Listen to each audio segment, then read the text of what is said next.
प्राचीन भारत में एक ऐसे राजा हुए जिनका नाम आज भी सत्य और ईमानदारी का प्रतीक माना जाता है। राजा हरिश्चंद्र। वे इतने न्यायप्रिय और सच्चे थे कि उनके राज्य में कोई दुखी नहीं रहता था। प्रजा उन्हें भगवान समान मानती थी। राजा का एक ही उसूल था, चाहे जान चली जाए पर सत्य नहीं छोड़ा जाएगा। एक दिन महान ऋषि विश्वामित्र ने राजा की सच्चाई को परखने का निश्चय किया। वे ब्राह्मण का वेश बनाकर राजदरबार पहुंचे और भारी दान मांगा, पूरा राज्य। राजा हरिश्चंद्र बिना एक पल सोचे बोले, राज्य आपका है महाराज। पूरा साम्राज्य दान कर दिया गया, लेकिन दान पूरा करने के लिए अभी भी धन कम पड़ रहा था। सत्य की रक्षा के लिए राजा को अपनी पत्नी चंद्रमती और अपने इकलौते पुत्र को बेचने का कठोर निर्णय लेना पड़ा। ये दृश्य इतना दुखद था कि पत्थर दिल इंसान भी रो पड़े।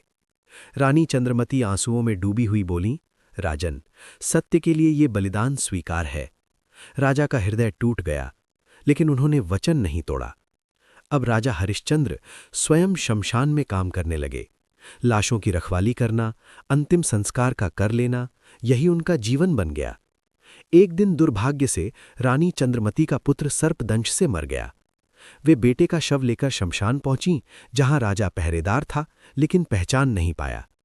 राजा ने नियम के अनुसार अंतिम संस्कार का कर मांगा। रानी के पास कुछ नहीं था। उन्होंने अपनी साड़ी का टुकड़ा फाड़कर कर में दे दिया। तभी दोनों की पहचान हुई। पति पत्नी एक दूसरे से लिपट कर रो पड़े। सत्य की जीत। ये दृश्य देखकर ऋषि विश्वामित्र का हृदय पिघल गया। उन्होंने अपनी परीक्षा समाप्त की और राजा को सब कुछ लौटा दिया।